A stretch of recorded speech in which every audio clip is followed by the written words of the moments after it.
Welcome to the Mind Chimp Podcast. Hey Peter, welcome to the Mind Chimp Podcast. How are we doing? Good, thank you for having me. It's a pleasure. It's great to be here. Just for the listeners, I guess it makes sense for us to say where we are. So I'm over in Copenhagen. You are? You're home. Yeah, indeed. So I guess first thing we tend to do, Peter, is I tend to ask my interview person to pick 4 numbers from 1 to 100. So can you pick 4 random numbers for me, please? Yeah, that's going to be 10. Yep. It's going to be 37. Yep. It's going to be 63. Yep. And it's going to be 1. So that's 10, 37, 63 and 1. Perfect. We will come back to them a little bit later on.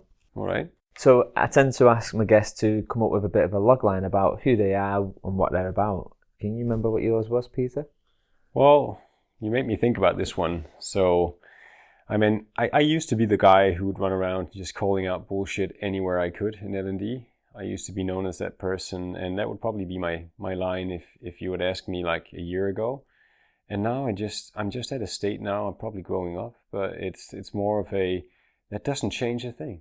So now I'm just about just work and no talk. Just work and prove it. Okay. And I'm going to get into that with you a little bit later on for sure. So before we even get into it, I think I want to take you right back to your childhood. So when you was in school and the teacher would say, Peter, what do you want to be when you grow up? What is it you would say to the teacher? I wanted to be a teacher. All right, okay. All the way back, I wanted to be a footballer first. I kind of slowly found out that was never going to be something I could live from, right? So, yeah, then I wanted to be in the hotel business as well. I want to be a hotel manager at some point. Okay. I don't know why, but it's random. And then I wanted to be a teacher, and probably it started in like kind of the 7th grade when I start to do presentations often, and like I got some appraisals for that, and people thought I was good doing that. And then it's just like, he's good at presenting, and I kind of liked it. Got creative about it, and wanted to do something different than just standing there and talking, which was freaking boring. So, and then I think the teacher said, you should be a teacher. And then that was like, okay, I'll try that. So yeah. Why not? So I guess at what point did you, in fact, let me park that just before we do it. It occurred to me kind of, my listeners might not know who you are. So maybe if you could give us a bit of a whistle-stop tour of kind of where you've come from to where you are now, and kind of, what the touch points of that journey look like. Yeah, sure thing. Well, if we're talking professional, I think we are. I started out when it became something about learning in a business school when I was hired as a teacher. I was a salesperson. I was doing pretty well, but then all of a sudden I just fell into this crisis, and I started hating sales, which I think is something some people do, at least. Most people like kind of hate sales. So I was like, no, I don't want to do this. I want to do something different. So I had to dig deep. And then I dug back to the time where, I was in school and the teachers told me you should be a teacher. So I decided to try that out. And I started becoming a business school teacher. And then, because I was probably the youngest one in the faculty, I was like, that guy is young. We need something digital. We should have that guy doing something digital. I'm like, okay, if that's my chance, then I'll do it. And I actually kind of liked it. So I started looking into how we could digitalize education and that business school. And eventually that became a department, not run by me, but I was part of that team that did the first runabout. It was on Moodle, I think. Okay. The first run on the digital learning side, and very primitive, obviously. Went on to do some more advanced stuff, starting up a platform in another business school. Where micro-learning was the next big thing. So we started doing micro-modules and articulate storyline, and did a platform that was WordPress-based. It was pretty cool, but it never really landed anywhere. And then I went working for Siemens, where I started getting into corporate things. So really the corporate machine there. Stayed there for 3.5 years, I think. Did some VR, AR stuff, which is buzzwordy, but also pretty cool in a learning experience context. It was pretty cool. You can do some pretty amazing stuff with those technologies. And then I kind of, I wanted to do something different than corporate, I thought. So I started working for a vendor. And I only stayed there for 6 months because I missed corporate. And there's an explanation to that, and I think we can dig into that at some point. But that's what I did. So I'm in corporate now, where I head up the digital learning department here, the team, where we try to deliver and design digital learning for about 43,000 people. So quite the task, and an interesting thing to do, and a difficult thing to do. So not a lot of people then, eh? Really, yeah. No, just your average 43,000 different people, right? So yeah. Well, it's an interesting challenge, and it's an interesting company. So kind of going from kind of this, going from, like you say, corporate vendor back to corporate. Yeah, talk to me a little bit about what you missed, I guess. I mean, when you're on the corporate side, you're the customer, right? So you get to define what you want, and when you're on the vendor side, you don't get to decide what you want to deliver. The customer does. And my frustration around that was that I don't think the customer really knew what they needed.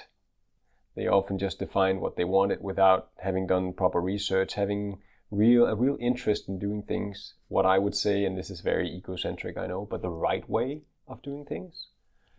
So we often ended up, or I was only there for 6 months, but we kind of ended up doing things half, or just somewhat along the way we wanted to, but had to make a lot of compromises that we knew was going to, fail, but we had to do it because the client defined them.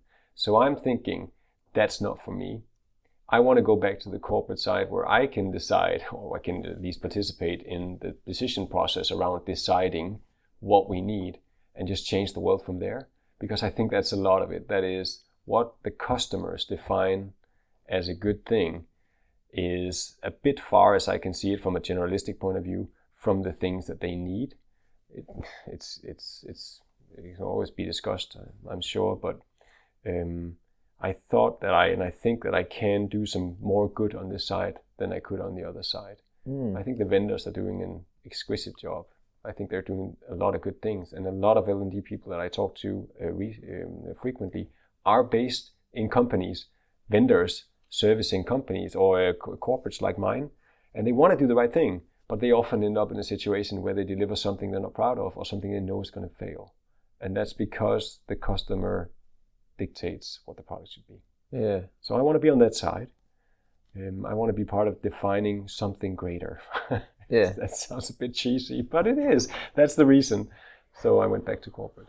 I think what happens is you tend to, I think over your career, you tend to look back on certain points and go, these are the highlight moments, and I think, you want to get as many highlight moments and moments within your career where you go, I'm glad I did that. I'm really proud of this moment and that moment and that moment. So I think it's a good shout. It's that thing of, being in-house, you get more steer of a boat, so to speak. Yeah.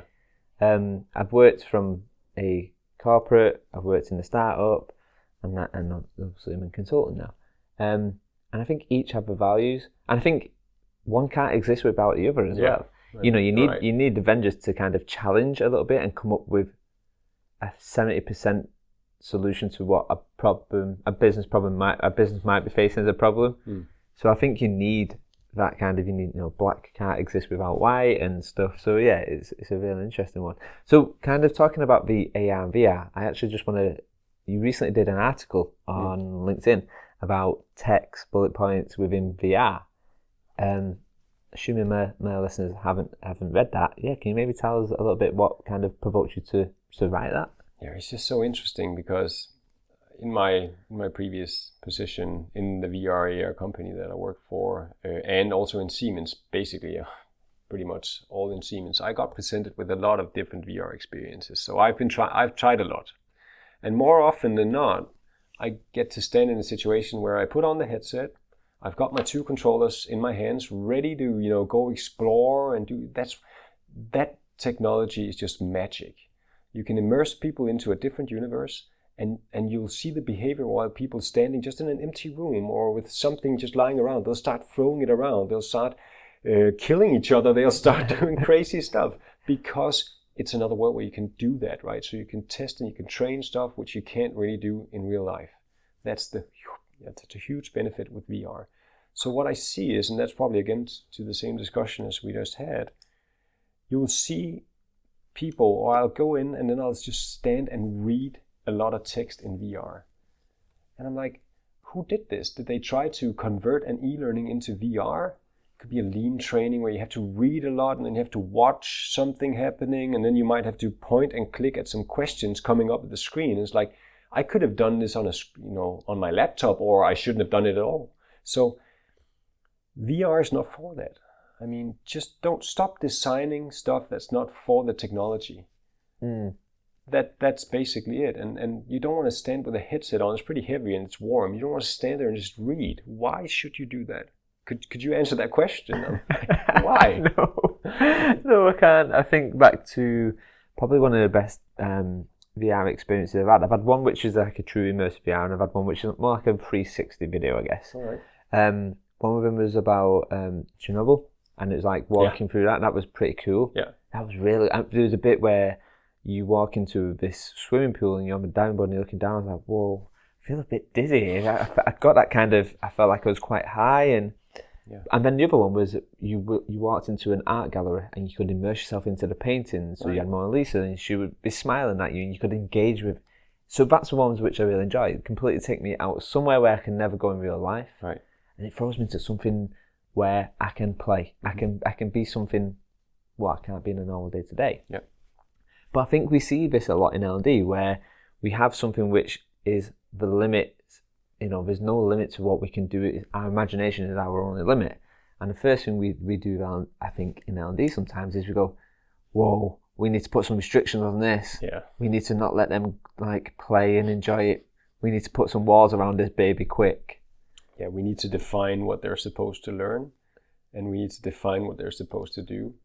And that just contradicts any way that I see people are learning. So there's different approaches to VR. You can go in, instrumental, and you can just define how people should go through an experience. You can do step by step, or you can do explorative, which is going to set you free. And from what I've seen from research that I've read around this, the explorative way is the right way to go, and it's no surprise. But we keep seeing the other thing. People want to define what you're supposed to learn. This is how you operate this machine. This is the button you press. So they put in a text box, they put in an arrow, and then they point it to the button, and then you can take your hand and maybe push it if it's necessary, right? Yeah. Instead of letting you do some pre-work or just go in and experience and try it out and fail. And it's a matter of people think they want to control and define, which for me is not learning anymore. It's information, and I don't know. It's like this thing of it needs to be a straight line. It needs to have a start and a stop. That's it. It's a straight line. Like, no, life isn't like that at all. It's a squiggly mess, and it's lots of dead ends and lots of hidden doors into new experiences. And it's like, in my head, I see it a bit like Nanny, where you walk through the wardrobe and you can. That's how it should be. It should be this. It should drive this curiosity, this thing of what's around that corner. Yeah. It's not this, you've got to go this corner. Exactly. I can choose if I want to or if I don't. Yeah, exactly. And who wants to play a game where you're just taking through it step by step? No one wants to do that. And there's a lot of good research out there on embodiment, for one, which is really, really interesting. So if you're in VR and you kind of model your hands as they're supposed to be in VR, or just like human hands, you'll see people protecting their limbs when they get close to dangerous stuff, as opposed to if you just designed your hands as claws, bear claws, or something that looks like robot hands, then you won't have the same feeling about it. So from research, you can see that people, if you model hands like they are in real life, they'll start protecting it. This is interesting. And then if you got a room full of furniture, right? Just a room full of furniture, you can walk around it. But if you're in VR, and you see people in a room with furniture and they start walking around the couch or, obstacles, they'll start avoiding it and walking around it. It's because the mind thinks they're there. Yeah. It accepts them, right? You could just, in reality, you can just walk straight through them. Yeah. But you don't, because your brain is immersed and it believes everything you see. It doesn't, in real sense, treat it as truth, because you know that you're not in that room. Yeah. But your brain takes it in. And you will adapt your behavior towards the room that your brain thinks you're in. that leaves us with 1,000 opportunities. It's like an open-ended world of opportunities, infinite opportunities to mold behavior, which is also kind of scary, right? We need ethics on that, obviously. But why would you want to read a PDF in VR? Mm-mm. That's why I wrote it. I just don't get it. And I don't think that should be a first choice just because the customer wants it. We should be better. Yeah, and it's that thing of the right tool for the right problem, right? Yeah. And I think, it's interesting. You mentioned about the PDF. It's like, actually, most people don't even want to do a PDF anymore. You just haven't got time, right? We're busy. Like, exactly. An interactive PDF. No, I ain't got time for this. Give me something quick. And it's that right tool. It reminded me of, I think I was reading probably 4 or 5 months ago. I'm not really sure what sort of, don't know how to categorize it, whether it was a VR experience or not, but basically there was a room a bit like this and you had your headset on, and a video you was watching was a video of you on a mezzanine looking at you. Whoa. Yeah, and you're saying like how it can completely baffle the brain, Yes. and because you're looking at yourself in this experience. I'll try and send you the link. It was quite cool. Awesome. And it was saying how it was causing confusion with the left and the rights because of how I'll send you the link. It's a good read. But obviously you've talked about kind of, going through Siemens to where you are now and stuff. We before we press record, we was talking about how failure is vital to kind of growth. And I guess when we go for interviews and we get told in an interview you've got to give the best version of yourself. And I actually think one of the questions we should be saying is what does your failure resume or your failure CV look like? So if it's to ask you, Peter, what does your failure resume, what jumps out to you? What maybe opportunity was it where in the moment it feels like a failure, but on hindsight it was a real positive maybe? Where should I start? I have a lot. Mostly it evolves around my own production. It's like I can think that an e-learning that I did a game once, like a game-based e-learning. It was pretty good. It was a great narrative. It was a great story, but it was just so much overkill.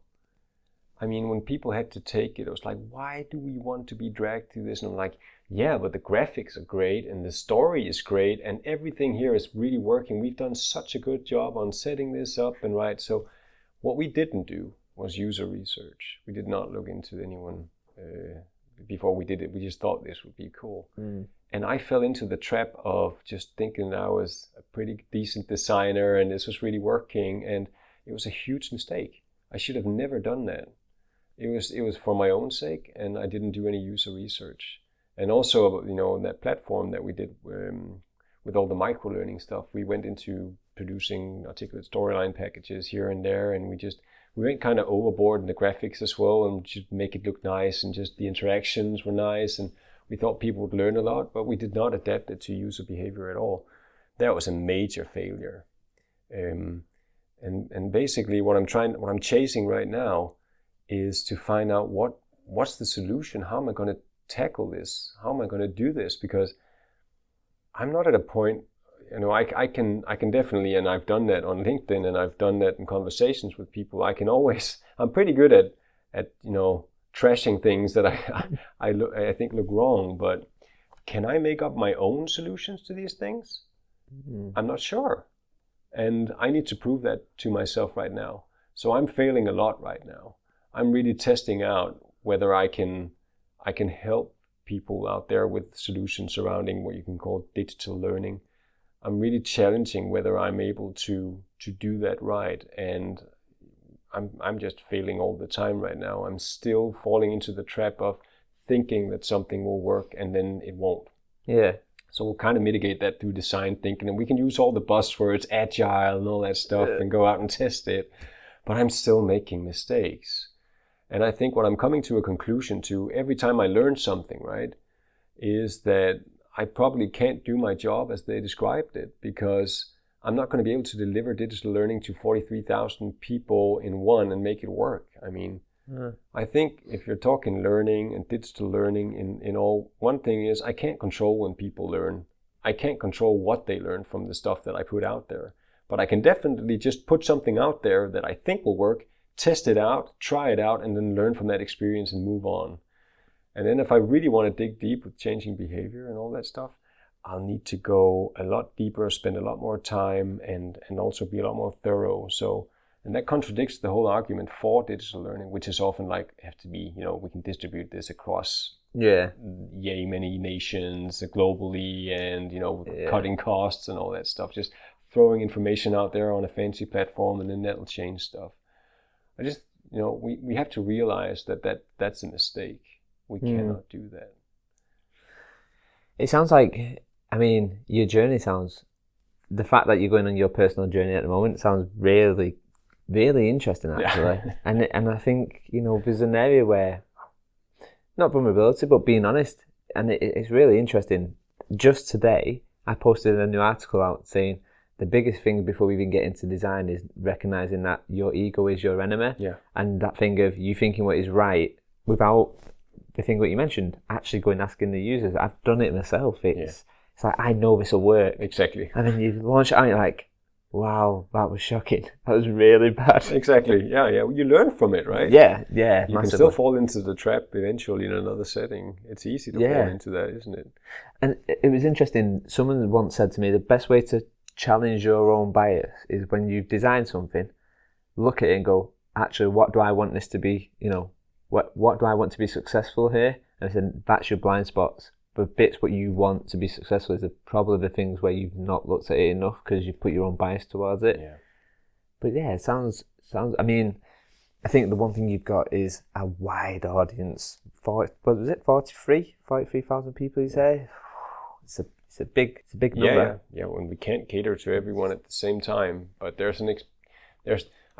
I'm lucky. I'm in a position now where my management and the management above us, they really believe in, taking another or a different turn than what we've done the last 25 years. Not here in Novo Nordisk, but generally just within digital learning, we've been thinking that if we just put in technology as a platform or a format or something, and then distribute stuff through that's going to change people's behavior, or that's going to make people learn more or better. I think that's a mistake. Yeah. And that whole digitalization journey is just interesting. Did anyone ask if digitalization is a good thing necessarily? I don't think so. Digital learning is modern still, and when I meet people in an organization and say I'm the head of digital learning, it's like, whoa, we should get a piece of that. Yeah. That sounds interesting. I'm like, why? Have you answered that question on why you're asking this? Why you think that this will be a good idea for you guys? So also part of my job is to challenge whether that's the thing. And we've been making that mistake for a couple of decades, and I've been part of it as well, just thinking that digital is going to solve things. Yeah. And it's probably not, because a lot of evidence, contradicts that. And we're just not seeing people taking on platforms like we think they would. So like now it's a learning experience platform, right? That's the new black. So we'll enter with one of those, and then we have a platform and people can log in and they can start taking curated, personalized, adaptive stuff, and they can just browse around and the algorithm will solve it for us. And that's not going to change anything. We can't just, we know from history now that letting people go on a platform that like that is not going to solve anything. We're not going to see the behavior we want. At least I haven't seen. Have you seen any evidence of that happening? No. So there might be someone out there who can tell a different story, but I think it's more normal than not that this just doesn't play out the way we think it would. It takes a lot of effort. Yeah. I think it takes a lot of effort, and there's a lot of new roles what come up based around that. Yes. A simple example is a community manager. Exactly. Vital. I am a firm believer in communities of practice. Etienne and Beverly Wenger's work is amazing, and Julian Stott is one of my heroes. I really like his work, and we need to put people in the same room doing the same kind of stuff so they can reflect with each other and learn from each other and co-create and all that stuff. That's really impactful. That really moves something. That doesn't have to be digital. It can be, but it doesn't have to be. Exactly. Like some of the best conversations I've ever had has been in a lift. Yeah. Probably. Coming from the first floor to the third. It's like, and it is that. It's some opportunities of getting people together. Yeah. And I guess a lot of the times with clients, I tend to go, actually, have you got a community? Try community first. Yeah. Try community first, and you'll see what comes out of that. Then make a better. It's kind of about getting more data, right? To kind of either underpin or blow out your assumption. It's a great way to get data. It's a great way to get your data is to just let people into a community, and you need to do some work in that community to activate it and give people a reason and get people going in there and start the conversations and all that stuff. You need to do some work to make that happen. But once you've got a decent flow in there, you'll get very valuable data on what the organization needs and what that group could benefit from and where they're at. And yeah, it's just a lot better than that old. I mean, how many times a day do you log in to your learning experience platform, just browse around to find something useful? Never. And even if it's curated and personalized just for you, because you want to be a better project manager, do you open up your application and say, I want to start this module? It sounds very interesting.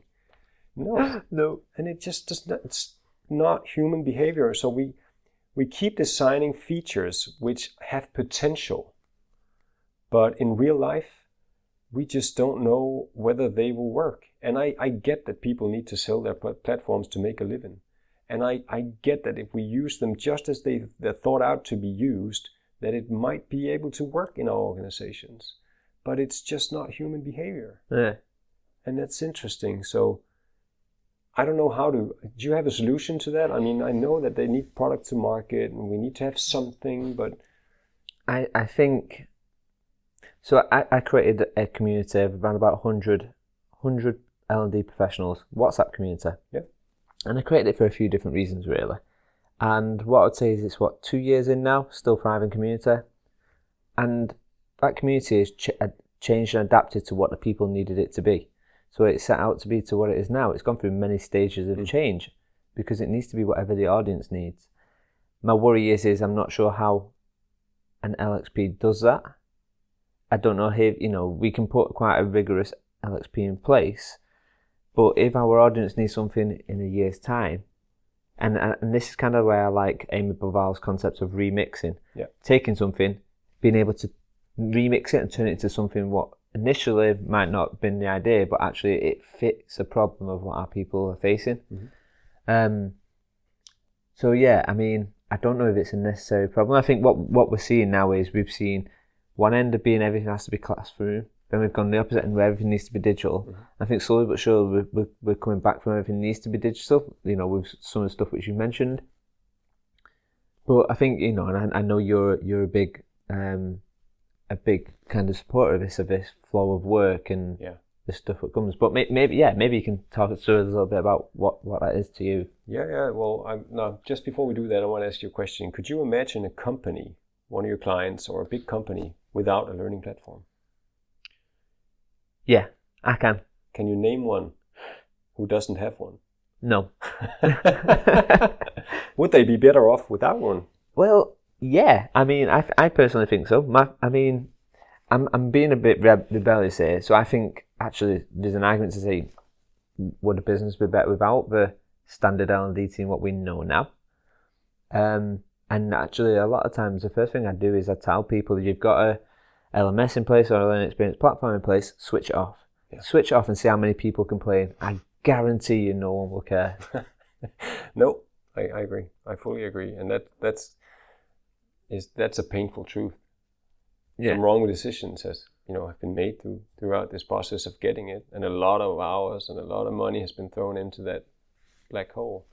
And someone has to rip that Band-Aid off and actually do something about it. So I completely agree. If I'd seen behavior with our people just in every day, and that will go into the discussion of the flow of work, or the flow of day, or the flow of life, is like if I'd seen behavior where people like screaming for, they'd be using platforms and like that in their private lives, or they'd be, we kind of need a platform for this, or that would be great, or started doing initiatives on their own to build stuff that would resemble a product like that, I'd say, okay, let's try it out. Let's try to do something cool and professional and set it up in a corporate-wide sense. Let's try it out. But I haven't seen behavior like that. And people's behavior is, you've got your phone on you, right? Most people have their phone on them all the time. So that means now people think everything should be mobile. And I'm like, yeah, but what do you use your phone for? You use it for messaging. You use it for communities. You use it to go from A to B. You use it to listen to podcasts or to watch a video or to go on Facebook and, you know, all that stuff. That's what you use your phone for. So now, then we try to cram all of our content on the mobile because we think that's where people are. And that's not learning in the flow of work. It's not creating mobile learning. Learning in the flow of work is adapting your learning wishes, or what you think people should get, your training and learning activities, or what you think people would get from all the things you throw out there, experiences for one. You have to adapt that to the behavior of the people. And it's so much easier adapting to that than changing it. Yeah. If you ask me. Yeah, well, because one's swimming with the tide and everyone's swimming against it. Yeah.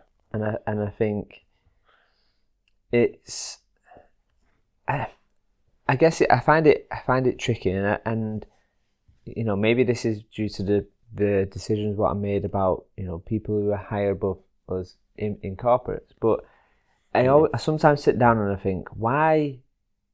I understand there's a need for an LMS, and but when I use an LMS, I mean a really lightweight for the compliance of you know, the fire or, you know, something like that. Yeah. Like that, I understand. Yeah. But then, what do we need it for anything else? And a great example of this is the stuff what Tracy's doing. Tracy Waters from Sky. Yeah. No e-learning. They have 4 pieces of e-learning, the whole of the business, and that's for the compliance, what they have to do, i.e. fire safety. The rest, there's no e-learning. Right. That's amazing. And she's so on the ball, Tracy, and I'm lucky to have her as a friend where I can just kind of drop her a message. So it's doable. Mm-hmm. It's doable. But then, like, one of the things which I asked Tracy was, how have you got to this point? Right. And she said, because it's a lot of money in the bank from previous projects. You know, she's kind of built it up over time, that credit to be able to go, right, we're going to radically do something different here. Yeah. So I think it's doable. But then it is, like you say, you know, your boss's boss, which you mentioned you're lucky to have, who are open to this. I just think we live in a world of, you know, old systems and old ways of thinking, and unfortunately, they're just following us, and no one's had the balls to cut it off and go, that's it, we're going to do something completely different from this point onwards. Right, and it's a big hoax, if you ask me, especially around the compliance training. So look at this. You've got a bunch of compliance training which is e-learning, basically just walking you or talking you through 45 minutes, hour-long sessions about ethics or fire safety or something like that. You do that once a year, right? Yeah. Or you read through PDFs or whatnot. There's a lot of compliance training, especially in a heavily regulated industry, which I've been part of a couple of times. So you need to take a lot of that. You do it once a year, and then you just let into the business. And that e-learning is then going to carry your behavior all through the next year. I mean, who in their right mind would, and I'm thinking about compliance officers, or I'm thinking about people who actually are responsible for compliance, that the workforce is compliant. How is that good enough for them? It's so, I can't bear the irony of that. How can, you know, as an adult person, you understand, no matter if you work in L&D or not, that is probably not the best way of keeping a workforce compliant, to give them once a year e-learnings on different topics it's not relevant for their context right now, and they probably find a lot of it ridiculous because it has nothing to do with their daily work. So, I mean, how can that be okay from a compliance point of view? How is that good enough? How can you, if you were a CEO in a big company and I was your head of compliance, and you asked me a question, is my workforce compliant? And I'm like, yeah, here's the checklist of completed e-learnings. Would that be enough for you to sleep at night? No, not personally. And it's so ironic. How come no one outside L&D is flagging this as, guys, should we do better? I think is a reason why that doesn't happen, because All right. the monetary value, what's attached to it, like there's a monetary risk to it. So I think, so for example, let's use the fire safety. We go through that once a year. Mm-hmm. If a fire goes off in here, I couldn't tell you which fire extinguisher to use. All I'm doing is getting out of the building. Yeah. So if I do a fire extinguisher course in 6 months ago, I couldn't tell you which extinguisher to use, which, blanket or whatever else. So when you actually go, there's no kind of learning awareness or whatever to it. And if he is, we already know about how quick we forget stuff anyway. You might as well have not done it at this point. But it is that thing of, if someone was burned, injured or whatever, the business can go, well, they passed it. So, I mean, the onus is on them, not on us. I don't know if it's that monetary risk, I'm not sure. But it's not good enough. It's a legal thing. Yeah. It has nothing to do with learning and training. And if we wanted to do that right, we would do it differently, right?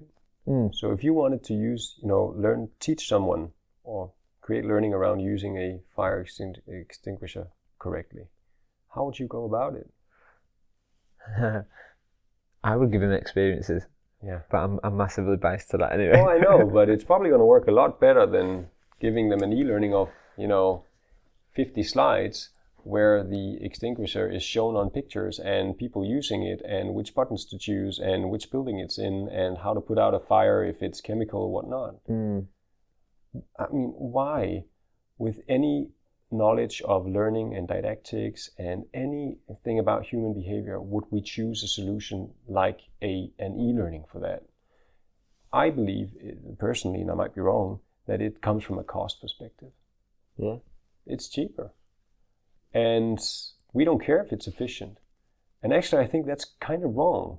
I actually think it's a little bit insulting that you throw that e-learning out to people and say, well, that's it. Now we're good.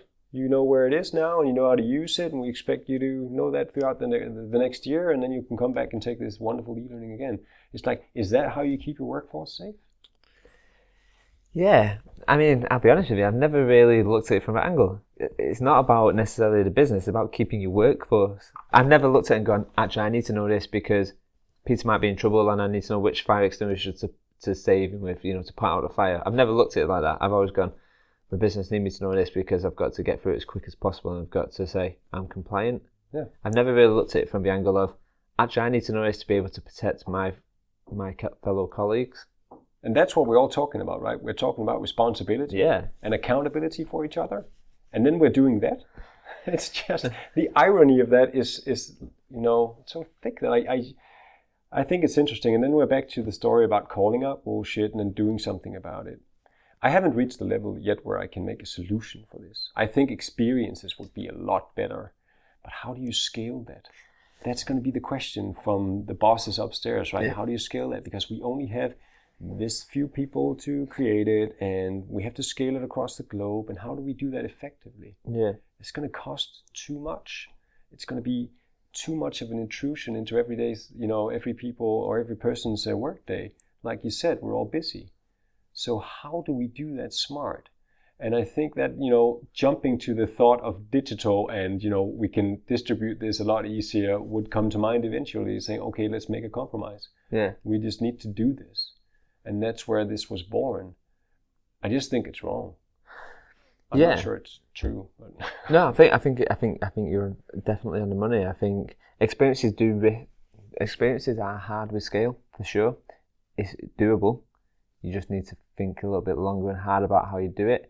I designed one which was about DPA, and it was a social engineering. I ended up creating a social engineering experiment, and it was done, via laptops and mobile devices and stuff. So there's a way to scale it. It just needs a bit more thought, but it is that. I mean, the experiences. I think for me, it gives someone an experience about something what they don't care about. And fire safety is usually that thing. No one really cares. It never happens, right? Yeah. Hey, sorry we interrupted your podcast, but we just wanted to let you know about Vendorly, where finding learning has developed. At Vendorly, we understand the pain points of looking for reliable vendors and securing new clients. We've created a platform to help you with this, save you time, and help you flourish. We want you to be the first to see it, so head over to venderly.co.uk and take a peek.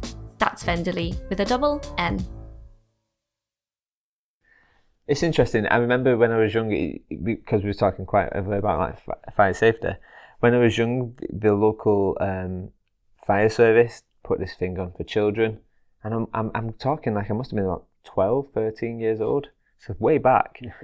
And they give us an experience. They built a station, and it was talking about, you know, when the fire goes off, you need to get down low. And they had this blanket. You walk through this door, and they had a blanket with wind blowing to say that this is smoke. And you had to crawl along it. Yeah. But I can still remember that now. I can still remember it now. I'm 36 years old, and I can still remember that. It had an emotional impact on you, didn't it? Yeah. It's crazy. And same with the first aid one. Probably about a year ago, I was driving and someone had come off a bike, having a fit and stuff like that. And no one ever gave me health and safety training via e-learning.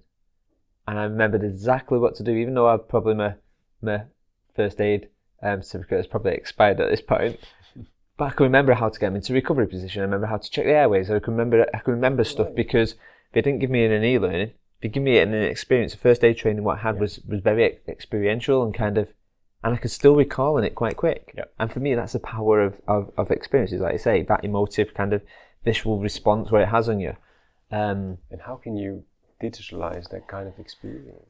I don't think you can. I think you have to. I think you can to a point. I think you can. I think what should really happen is you should give them experiences, and then around the experience as such, we should scaffold that with digital, as and when needed. Exactly. You have to ask the question why. Yeah. But it is a challenge. It is a challenge, but it's that thing of, well, we haven't got that, so we should do this, I think is a wrong way to look at things. Yeah, and we don't know if it'll work, because we do know, and now we're taking your case here, that worked, right, for you. Yeah. But it would be a difficult thing to scale that experience to 43,000 people within, just a small amount of time, which is what we need. So we can even spend a hell of a lot of money on keeping ourselves safe with that kind of experience training. Or we can just, as we do, just say, hell, we'll have to digitalize this. Let's go for it. And then we are not asking the question whether this will work. Yeah. Because we don't. We don't ask the questions like, will this actually work? And this is generalizing, but I've never been part of an initiative where we, after releasing some kind of L&D experience or, e-learning or training, we never really asked the question, was this effective? Did it actually make a difference? We don't go back to it. We are always, moving on to the next project or just comforting ourselves with that people were satisfied with this. And there is no correlation between satisfaction and learning, right? So we need more. And this is interesting because we shut our eyes on purpose. Yeah. And we just, we don't ask the questions that we need to be asking, if you ask me. I wonder, and let's just take the thing for fire safety again. I wonder if there's ever been a situation where, touch wood, no one's got seriously, there's no death, but whether someone has took someone to court and kind of said, what did you give them to give them that awareness and that knowledge to be able to tackle that fire and whatever, and we've gone, we give them this e-learning. I wonder if there's a case somewhere where that's gone to that level. I'm just thinking. That would be amazing. But it'd be a great example to say, especially if the court turned around and went, this isn't adequate for this real life situation right now. Yeah. How many e-learnings are tested? Yeah. And then afterwards, just, see if people act differently. Yeah. How many go through that whole entire process? No. No. No one is interested in asking that question. Just want to push out information. And then I'm back to the calling out bullshit kind of role, right? So how do we solve that? And we're working on it, but it's just, and you can obviously do a lot of good things also with what you do. But it's just, people keep asking the wrong questions, right? They're going to keep asking for digital solutions because it can be globally widespread, easily, fast on a platform somewhere. They don't really care if it works. You'll never get them to admit, Yeah. they care, but it's not their main concern. And I think that's something that we as corporate L&D and L&D in general, we can get stronger in our position around that question, saying, guys, is this, when we walked in and we had the introduction conversation, you said, LXP, why? You've got Teams, you've got Yammer, you've already got Microsoft products. Why would you want another platform for this if you can just test it out right now here and see if it works? I'm not sure people who would suggest an LXP would be interested in that answer. Yeah, that is true.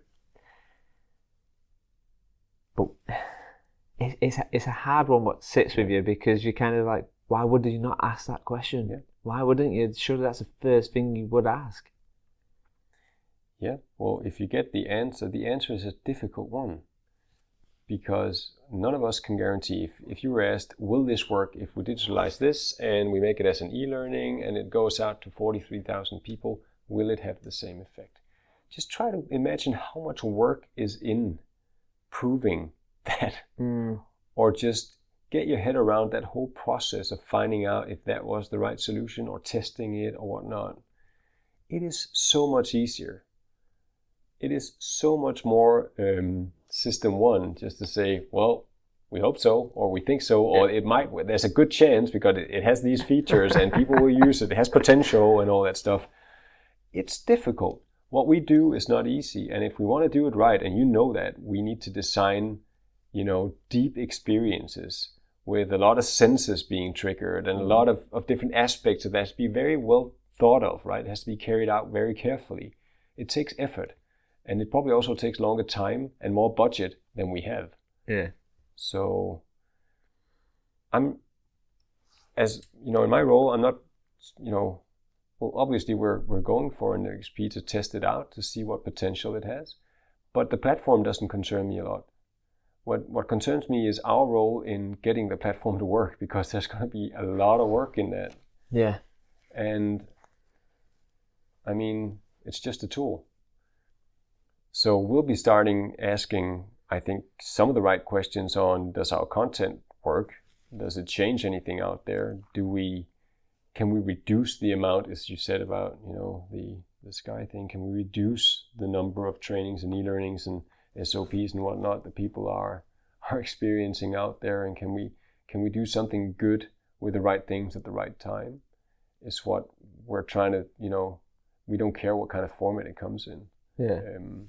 Whether it happens on the platform or not, we're not sure. We're probably pretty much sure that it's not going to happen on the platform. Yeah. But we'll try to work with the things in and around it and not the platform itself. It's an interesting one, which it just got me triggered to. Recently I ran a pilot, kind of very similar actually, I think, and correct me if I'm wrong, Peter, but basically this audience was stretched across the globe, and it was an audience of facilitators who the business used to get in to present, to do their training, maybe induction or whatever. And what they found was the facilitators who we got in felt very disconnected. So I brought in a platform. Let's correct that. I didn't bring in a platform. I picked the project up, and the platform was already decided. All right. Yes, that's just to make sure that you're not. Yeah. But it was interesting. Like, one of the key call-outs I suggested was we don't use a platform for learning. We use a platform for community, and we'll give them some areas where they can dip into if they want. And we said we'll address 3 areas. 1, I'm new. 2, the business, what's happening in the business.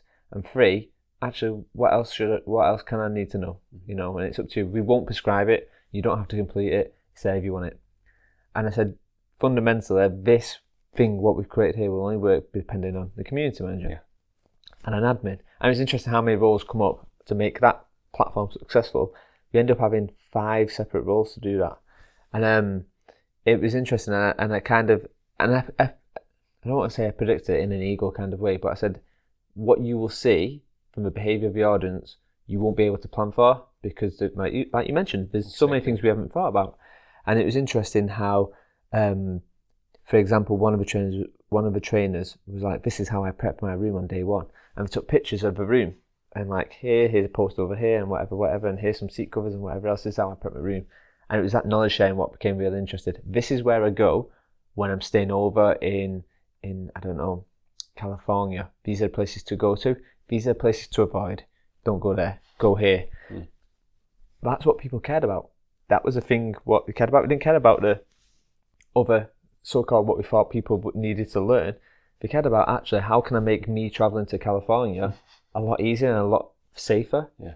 And it was all the things what we didn't predict, which is interesting because the person who put the pictures up of, say, the training room, that's been mimicked now in Japan.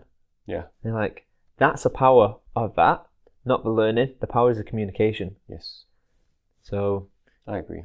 But then going back to the question, going full circle, that can be found in Teams. That can be found Slack. I honestly don't care where it's found. Yeah. If people have conversations, we've won. Yeah, exactly. That's a good point. I mean, that's the most important things. And then we can build resources for them to help foster those conversations being effective and sharing the, best practices and all that stuff is good. But if we can have people, going into conversations and reflecting on stuff and evolving and all that, making mistakes and all that stuff, that's learning. That's all we need. So if that happens on the platform or if that happens in WhatsApp, I don't care. Yeah. So the question is, how do we tie that up to performance?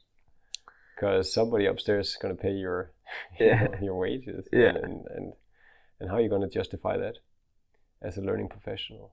If you imagine going into a boardroom, right?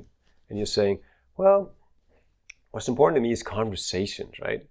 I don't care where they happen. So it can be in WhatsApp, anywhere. And it can be about anything. I can't control that. I don't know when people learn or what they learn. And that's going to be up to them. It's going to be up to the community. And that's what we believe in. You've got a room full of ties there and like, what? I mean, where's the ROI? Where's the KPIs? What are we going to get in the end? And how's this going to, how are we going to make sure that people know what they're supposed to know and all that? It's just such a different paradigm. And we're still playing ball in that old paradigm. That's still on the table. It's like, what are we going to get in the end of this? How can we control what people learn? How can we, decide on what kind of content people should access and when and what and where and all that stuff? And it contradicts human behavior, which we know, but those two paradigms are so far apart.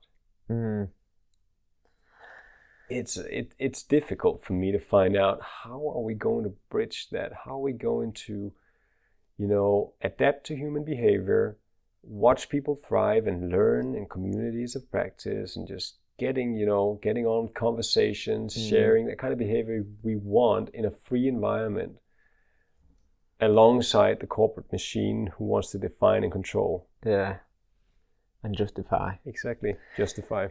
It's an interesting one. I think, especially when it comes to communities, for me, I think I've made this term up, but if I'm not, I'm sorry if I haven't. I'll take it. But it was there's two different types of communities. You've got your slow and fast burn community. So you've got your slow burn, which is like your forum based question, wait for various answers, and then you got your fast burn, WhatsApp. But what I noticed a while ago, probably a good few years ago, is the problems which are happening for your people, they've already figured out their solution before L&D even get involved. Yeah. Like they've already adapted. They've already gone, actually, I don't know how to... In fact, I'll take it right back to when I was at Tesco Mobile, and it was a leadership. And they was like, oh, you get all this great leadership program, 3 months or whatever. And actually, they say the WhatsApp community for the leaders, and it's like, oh, which direction do I manage this person out of business on? Is it A pillar, B pillar, C pillar? And it's like, it was a question to the other managers, like, it's C pillar. And it's hard because we think we know we make the assumption that we know the problem, then we think we've made the solution, and realistically your people have already gone all the way around and figured out the solution what was then. I think that's such a funny thing, right? It's just, how do we take ourselves seriously in that equation? It's like people just avoiding what you thought and what you meant and everything, just going their own way, and you're left behind with all your work. But I think it comes I think it comes back to the first thing what you mentioned at the start of this conversation, and that is that understanding. If you understand that problem right at the very start, they will care about your solution at the end. But you need to observe and understand it, right? You do. And how much do you do that? I mean, the places that I've been working in, and I'm also, it's been myself as well, we are afraid to get our hands dirty. Yeah. I mean, just doing real work and going out there, sitting next to people, it's like, oh, can I really do that? And who do I call? And do I have to spend the whole day? And what do I do? And when I get out there, I'm like, am I in the way of what, you know? And it's much more. I mean, we've been talking about L&D as, you know, the ivory tower. We're like way up there, making strategies, making plans, introducing platforms and projects, rolling them out, change management and all that buzzwordy stuff, and it just falls somewhere in the organization like a bomb. Yeah. And then we're disappointed that people don't pick it up. And what we need to be doing is real work. I've often been in doubt whether I would make more value as an employee in the company I was in by just going out to someone, random person's desk in the morning and just, can I help you with your work today? Instead of sitting in the ivory tower figuring out the new digital learning strategy, making PowerPoint slides, and just, there's a steering committee, we need to present that to, we need to get it approved. That sounds reasonable, they say, because they, I guess, don't know it sounds good, but it does. No one knows. No one's asking the question, will this work? And if they are, they're taking some explanation of it might work as a, you know, ratifying argument. And it's bullshit. We need to go out and we need to get our hands dirty. We need to go out and observe people. We need to go out and ask people. We need to get in the production areas. We need to, you know, get in where people have problems, and we need to start solving them from there. Because, I mean, yeah, the other thing is just an illusion, but it's a nice illusion. Yeah, and part of me also worries. Like, for me, going observing someone is exciting for me. Like the observing and understanding is, I really enjoy. I enjoy observing. I enjoy looking at someone in a role what I know nothing about, observing how they get around it, how they hack their way around this crap systems what are in place and the crap processes. Like, for me, that's really. But I don't know. I'm naturally quite curious anyway, and I don't know if everyone's always natural curious. But for me, that's a really exciting stage. About observing and understanding is really exciting. It is. I agree. Putting on lenses of the people out there and designing for that. But also, another thing is, one thing is being curious and doing observations. The other thing is just making videos, just making podcasts, just writing stuff up, just, you know, going into a community and activating people, just doing real work. It's a rare thing these days. But it is more interesting to make another PowerPoint presentation where you can show your new diagrams and your new strategies with all the words, right words on it. And for me, that was an epiphany when I did that myself. I'm guilty of that myself. It's like, stop. Not another learning strategy. Yeah, because I think the problem is with a learning strategy is by the time you think you're rolling it out, the business has changed anyway. That's true. Yeah, and exactly. And those, you know, it takes 6 months to make an e-learning, and then like everyone's just moved on. Like there's not a problem anymore. No one cares. GDPR, what's that? Yeah. Oh yeah, that one. Oh, how many millions went into that one? Yeah, just a bit. Okay, I want to know a little bit about you, Peter. So, if I was to ask you, you have to give a book to 5 people as a gift. What book would you give them? Yeah. Well, I mean, obviously, How People Learn with, you know, Nick's book. It's kind of like somewhat of a Bible. I love his work, but there's a couple of others I want to mention. And now you asked for one book, you're going to get 3. That's cool. 3 is good. These are not translated yet. There's one that is. It's called Debbie from Marketing Has Left for Today, and it's about behavioral design. It's a guy called Morten Münster who wrote this book, and he's amazing. Within behavioral design, why are we designing stuff, you know, with our minds instead of, as we just talked about, going out and making tests and trials and just looking at human behavior and designing for that. He's got amazing examples in that book, and it's just that it'll make you laugh, but it'll also make you think. And then there's another book. It's only in Danish, but I just talked to the author today, and he is, thinking of translating this. But you can Google translate it if you get the digital version. But it's called pseudo work, and it's also in Andre Spicer's blogs and in David Graeber's book that's called Bullshit Jobs. Learning Professional is on that list of bullshit jobs. Uh-huh. It is. And it's about what's creating value and what's creating pseudo work. Like, what are we spending our time on? Is creating a 1-hour e-learning, taking 3 months out of your calendar to do a learning strategy, then create a lot of e-learnings, spend a lot of time on that, then pushing that out to 100,000 people or 10,000 people or whatnot. All that time spent on some business ethics or fire safety or whatnot, e-learning, all that time is not coming back. That's a lot of money wasted. On what? And I'm like, that's the truth. That's an inconvenient truth that we're not addressing enough, is how valuable is our work to the real people doing real work. I mean, the production workers out there, they must sometimes think about that guy, he's head of digital learning. What exactly does he do? And how does that create value in the same way that my work at the production line is creating value? Yeah.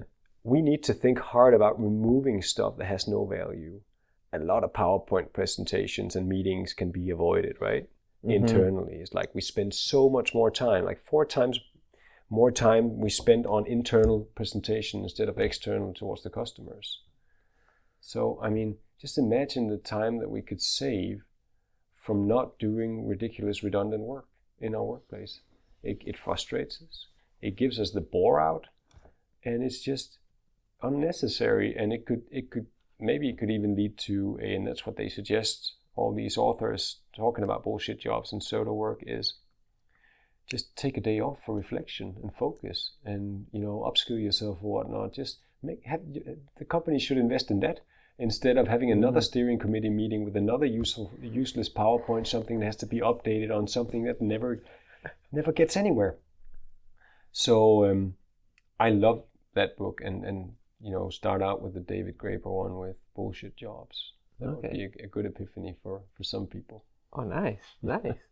So if I was to ask you, and this can be, take these next lot of questions as kind of professional or personal, however you want to take them. Let's picture this piece. So stadium, 1 million people are going to come out of a stadium now, and we're going to see a billboard. That billboard belongs to you. What message would you put on that billboard to shape 1 million people's minds? Oh. That's a good question.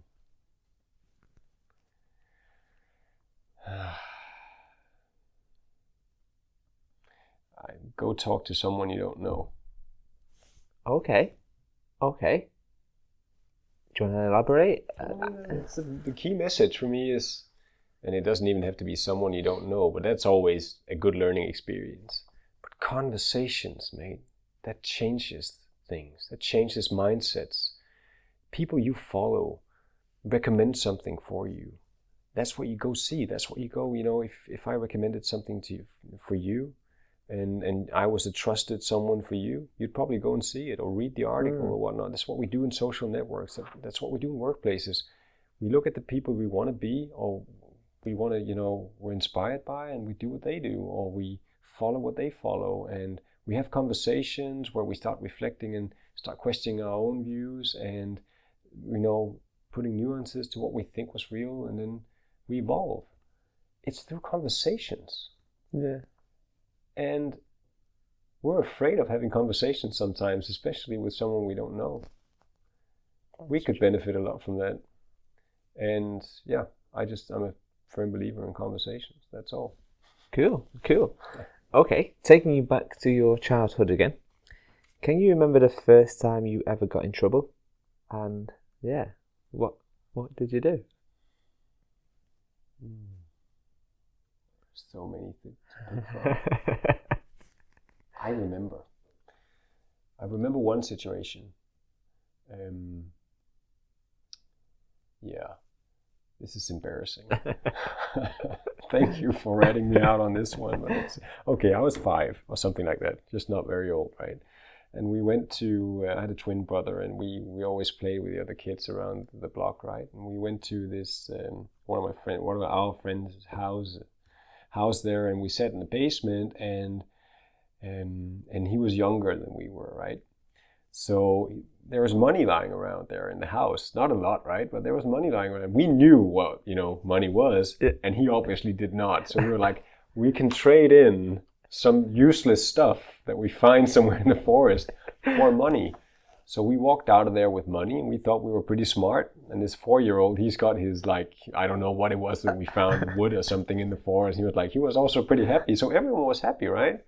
And we came home, and our parents saw it, right? They we 5-year-old with money in his pocket was kind of odd. So they took us out and said, "What have you guys done?" "Well, we did this. We're pretty smart." And he was happy. He's happy about it. So everything's good, right? And they were like, "You go back, take the money back," and you had to apologize in front of the parents and the kid, and everything was that was so embarrassing. And that was that shaped some of my feelings around, that was just deliberately stealing for someone that was weak. That was a pretty dirty move, wasn't it? And I don't feel proud about it. I just admitted this on tape. I did it, and I was very sorry about it afterwards. And yeah, that wasn't a very nice feeling. Yeah, I thought I was smart there, but no, didn't work. The signs of entrepreneurship right there. Yeah. Probably in the wrong way, but it ended up good anyway. That I apologized. I learned something, and he got his money back, and everything was good. But I felt very embarrassed, and I also do that right now. I'm telling you, this is very embarrassing, actually. So kind of taking you from kind of your childhood to kind of now, and everything what shapes you to now. Do you even like yourself? Yep, most of the time. I'm very, what's that called? Self-critical. I think a lot about what I do and how I do it, and it's painful to learn from my mistakes. But I make mistakes all the time, and I try to be very reflective around, put reflections to what I do. I always tend to jump fast into things without thinking too much. And that sometimes that rolls over, that's not kind of, people get hurt in that process sometimes. And sometimes I just, make stupid jokes or use sarcasm and all that stuff that's not very well received. And I get into situations where I do something wrong, and I learn from it. So there's some things about me that I do like, and there's a lot of things that I can do better. And then there's the long-term things where, somebody calls me out on social media or whatnot, and I get, you can get pretty upset about these things. And then it starts a process of me thinking about that for a month or two. And then I come back and I'm like, yeah, I was wrong. I should have done differently. And a lot of people have been calling me out lately saying, well, you always talk bullshit about, the current learning solutions, and why don't you come up with, creative suggestions to how to solve this? And I'm like, that took a while, because I was pretty comfortable in just being on that side of things, just calling out things as being wrong. But they're right. I need to put the money where my mouth is. And that took me a while to get in that process. So I'm growing up right now, Danny. That's good. That's good. But I think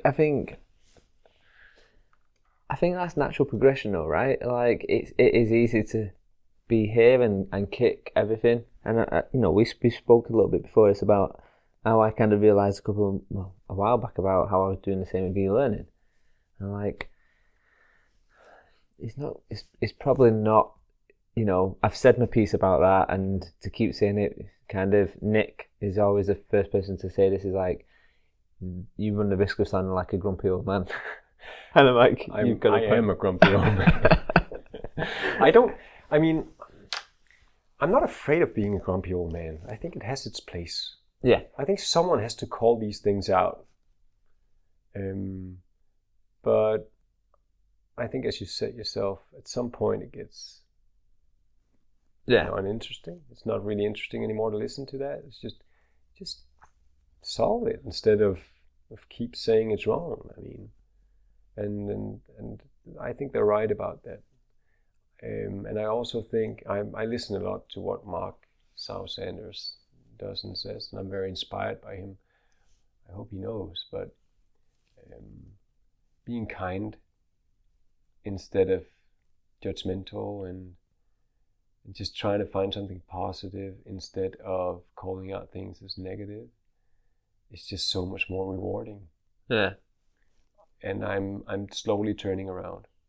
I'm not by default a good person in that sense. I need to learn how to do that, and I need to learn how to see the value in that, because it's been so much easier to be the other person. And I'm trying to make that journey into, supporting and being positive more than having to call out whenever I see something that I think is wrong. That is a personal journey which is really interesting. And I'm probably, coming late to the party. It's probably been around that kind of, some people do that by default. And some people never learn, I guess. But for me, it's been a realization that I probably need to put in more work than a lot of people in becoming that kind of person. I want to go there. I want to try it out. I want to see what the benefits are on the other side when you can actually do that. And I think it's much more rewarding if you're a manager like I am, that you do that with your team and you do that with people around you is going to give you so much more value and add so much more value to your work than the other thing. Yeah, I think Nick said something, and I think it was Nick said it to Gemma, and it's kind of, Gemma's mentioned it to me, I think she said it on the podcast recently, it's about this idea of sandcastles. And like, you build, I think Nick told Gemma, and then Gemma kind of brought it back up, and Nick told Gemma, he was like, you build sandcastles, and you can build these great sandcastles, and you can put a big, fortress around it, and a bridge, and everything around it. He said, but you've got to be prepared for the sea to come in and flatten it, and somebody else is going to build a better sandcastle. And I think that was my aha moment when Gemma explained it to me. And it was a case of, so now I try to give everything. I try to give everything what I've got in my head, I give it out. I'll put it on LinkedIn. People like it, people hate it, people think it's stupid, people love it. I don't care. Because if I can shape just one person's take on things and they look at it and they take it away and it makes them do something different or think different, or it gives them value in whatever way it gives them, then that's job well done. But I'll be honest, I probably didn't have a aha moment probably till last year. And it was like that thing of, just give everything what you've got for free, and then people can take what they want from it and what they don't want from it. Yeah. But it's I had a great mentor as well, Sakib, who's one of the people who sounds like very much, I've met Mark a couple of times and he's a nice guy, but my mentor when I very first got into L&D, Sakib, he's like that. He's just so kind and so like not in it for himself, and it's I think you need that, don't you, to go, I need to be more, I need to take more of what you do, be me, not be you, be me, but take the good of what you do. Yeah. And it's a good journey. It is, and I think, with all respect, and that's also something that is very relevant to the conversation about L&D, is it takes time, and that's all right. Try imagining, saying that in a, steering committee meeting where they're trying to see, we want results, and they're like, it takes time, guys, and that's all right. So that's a learning journey and a process. And that kind of, and that's also something we need to trust in people, that they have for their work as well. That kind of journey. It's like, I want to be better at this because I can see that it might be good for me. It's like they'll find their own answers and journey along the way, and the people to talk to and the content to consume and all of that. It's like, that's something we need to trust people to be able to find on their own. Yeah. And we can help them in that process.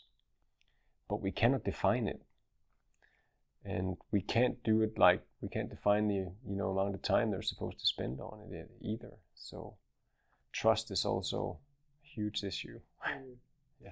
It's an interesting one. Yeah. So kind of going back into this L&D world a little bit, I mean, just being mindful of your time as well, I guess, but when it's, you know, we look at social media now and we look at LinkedIn. And I think we very first got talking on Slack. I think we talked about Sprint, the book, and I sent Sprint over, and we got talking and stuff. And you know, there's such a good power in LinkedIn and social media. But what do you think L&D's social media presence is like as a whole?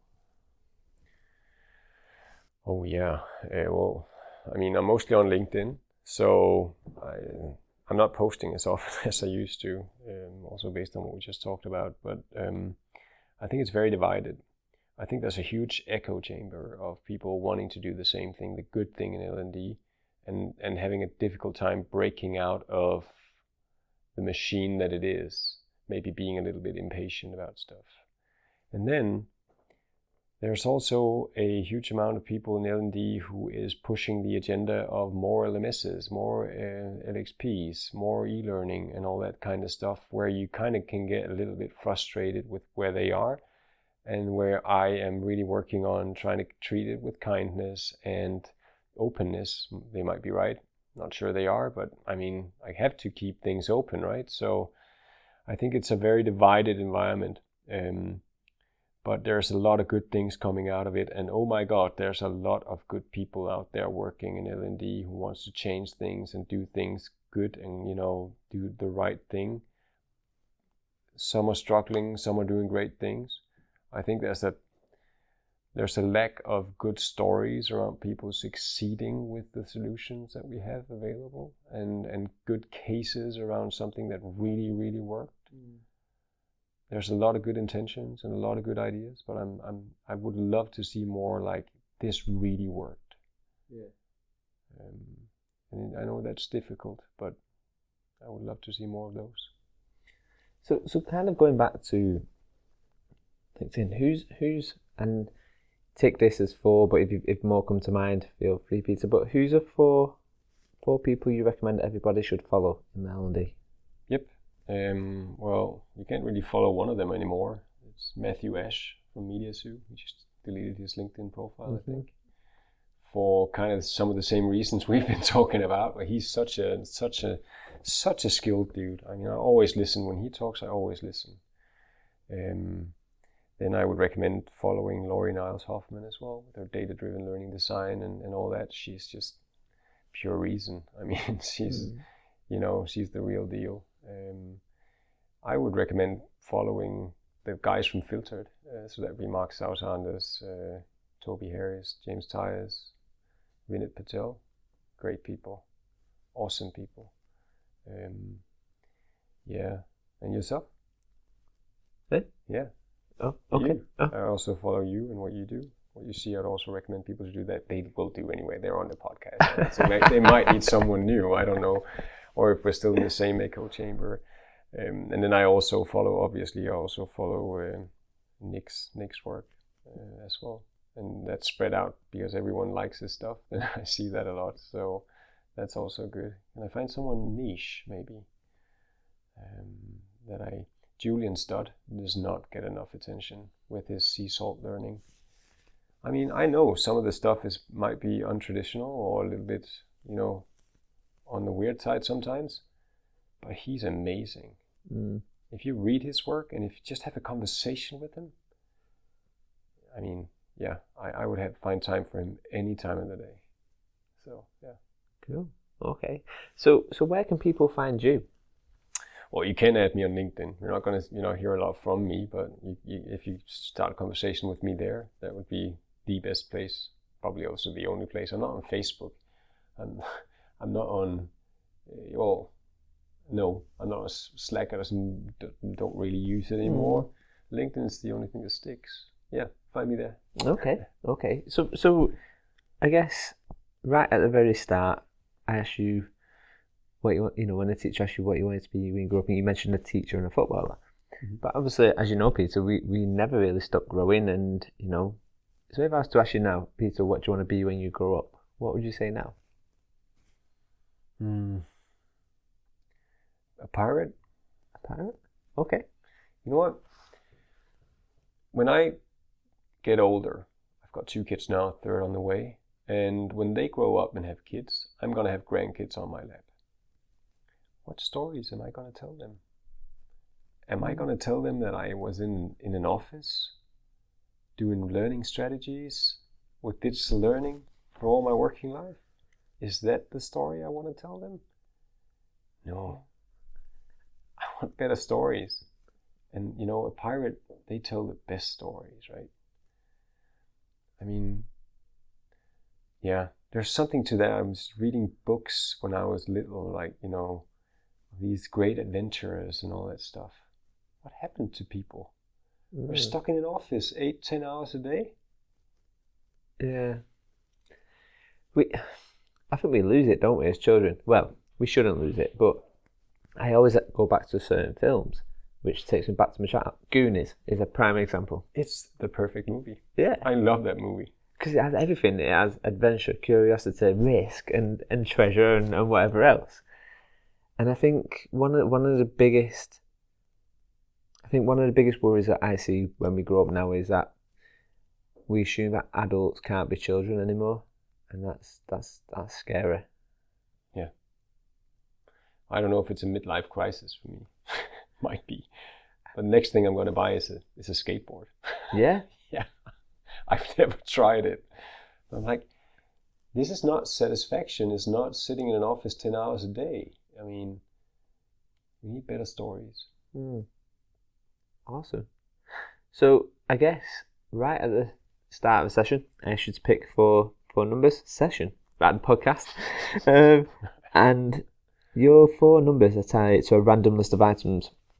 And the idea really, Peter, is that basically you're on a desert island and you find these 4 items, and I need to know what you do. Your first item was a condom. Right. Your second item was a paintbrush. Your third item was a pencil. And your 4th item was a glow stick.